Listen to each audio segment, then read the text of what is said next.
me, just watch. Come on.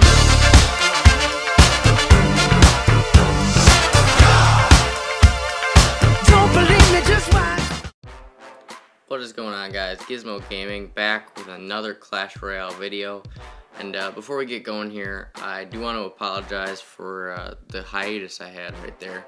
I haven't posted in a while. It is finals week, and the prior week and next week.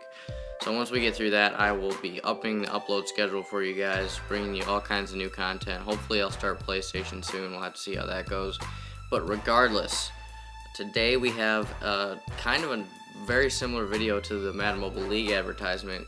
I'm advertising my clan in Clash Royale. Now, I don't know how many of you have a good clan, but if you don't, we are currently, or after the time that this video is posted, we will be accepting starting at 1,600 trophies and up. Hopefully you guys are up there high enough to be able to get in. Builder's Workshop is the minimum that we would like. If we don't get very many applicants, I will lower it and we'll update you guys on that. We'll have to see how that goes. But we will be accepting, so feel free to apply. It's Rise of Abyss, led by me. Got some of my personal friends in here right now, and we're happy to accept some people coming in. So be on the lookout for that and apply if you'd like a clan. And since that's pretty short in and of itself, don't forget to do that, obviously, and you'll retain your spot if you're like not stupid or anything. If you're just respectful and you donate. We don't have a donating requirement right now, minimum or anything, so it's pretty just laid back, having casual conversations, sharing some replays, all that good stuff. Donating every once in a while. I mean, we prefer it if you donate, but it's okay if you don't donate a ton. We don't look for like, oh, you need to have 300 donations or whatever. Pretty laid back. But since that's pretty short, I'm going to be showing you guys this deck that I put together. And it's quite the interesting deck, I think. It's kind of a parody of the P.E.K.K.A. Double Prince, because that was a popular strategy up near the top especially. I recently got the Dark Prince out of a free chest after I got up here in Royal Arena. And I went a while without using him, and then I tried him out and I loved it. So I built this deck around him and the regular Prince. And I kept the Valkyrie and the Wizard are my favorite cards to have in. I pumped, or Elixir Collector, I guess, to get that extra stuff going once I run out of battery again. That happens like every video. Three Elixir Arrows right there, as well as Cannon to lure in troops, and Musketeer for extra damage. So it is a 4.1 deck. But once you get into the final minute and then overtime, if you have that pump down, you're going to be racking up a lot of elixir, and you're just going to be sending out crazy pushes that people can't deal with. Now, this is one replay that I do want to show you guys. Sorry about that, guys. That was not the right replay. It's this one right here. And as you can see, this guy was using the Lava Hound in his deck. I have not been fortunate enough to get a legendary yet, but we'll be looking to do that soon. I would really love the Miner or the Ice Wizard. But this one was interesting because it proves the versatility of this deck.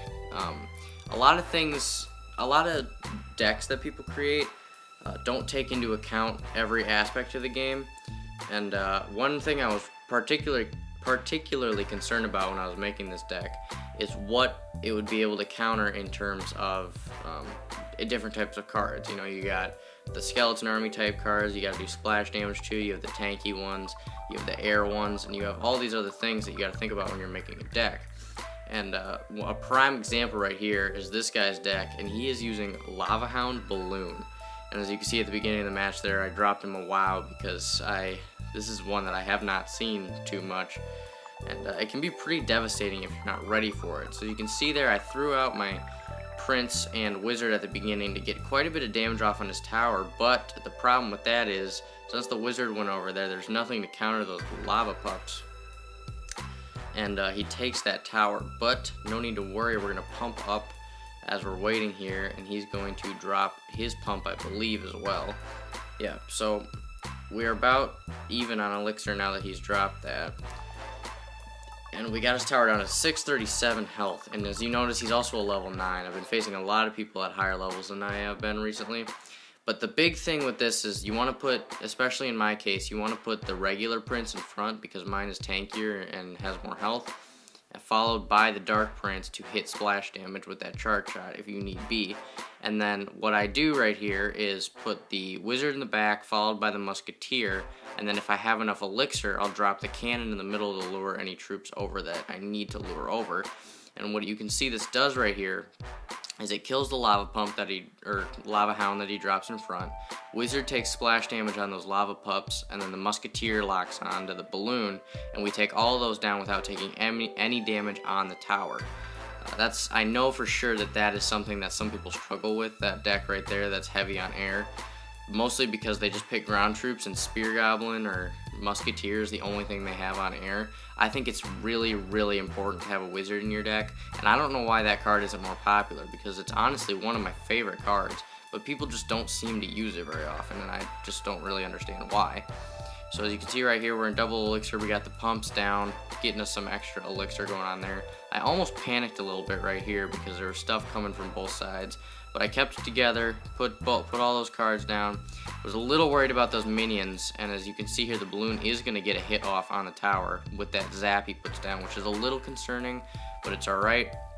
And we got the Valkyrie Wizard going up on the right side, then we got the double princes coming down the left side, and I just love how that looks. They're running down the lane, flying at the tower, and it's awesome. So as you can see there, we went from losing the first tower within almost the first 30 seconds of the match, I believe, to actually winning this battle. Now, unfortunately, we are not going to actually pull out the victory in this one, spoiler alert, but it's going to get pretty darn close, as you're going to see at the end here. I keep dealing with that push, and something that confuses me that people do is they keep doing the same push over and over, and they just are hoping it's going to work, that I'm going to screw up one of those times. But you can see right there, I tossed the arrows because he had the minions and the lava pups down, and this is going to get super close right here.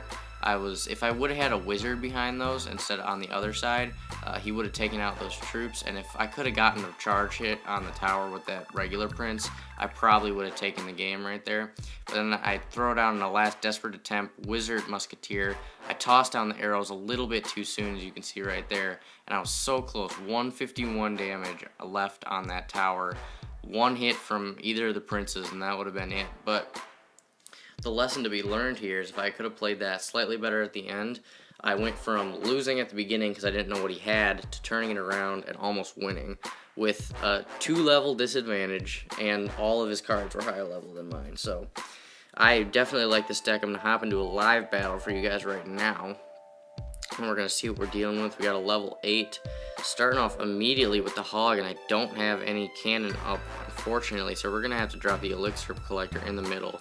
That is going to be not such a good trade, and sometimes it's just what you got to do when they drop the hog. You don't want to take tower damage for free, and that's not probably the best trade, but sometimes it's what you got to do. We're going to try to push up the right side with these princes right here, see what he's got for that. He's got the freeze and the, wow, alright, freeze minion on that, so he no damage for me. Gonna take out those minions with the arrows. Hopefully he doesn't have anything else that is like the minion horde, but even if he does, we have the Wizard ready. This time I have the cannon up, so if he drops that hog again, he's not gonna be getting as good of a trade as he did last time.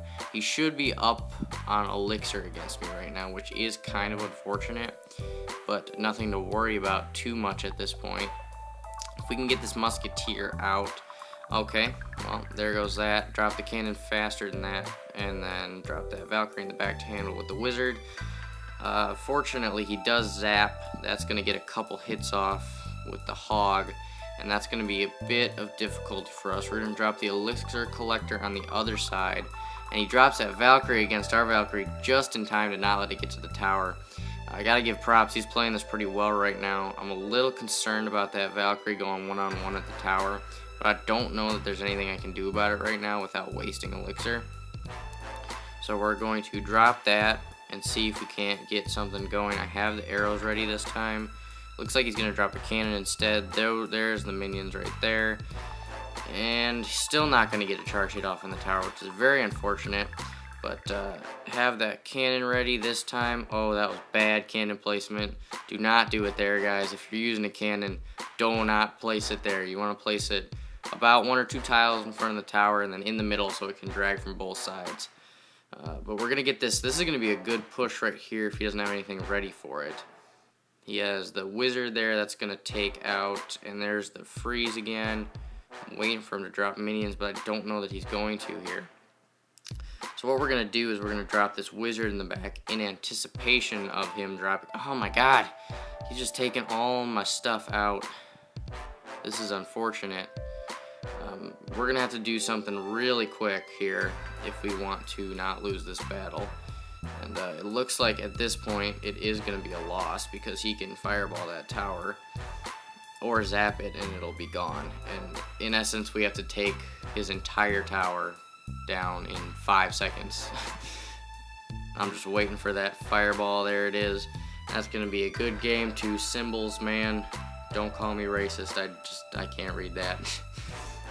But that is a loss. I haven't taken a loss in a while. I've won quite a few games in a row, won a draw here. That was my last loss down there against that Royal Giant deck, which was just, I almost pulled out the tie. Actually, I almost pulled out the win in that one.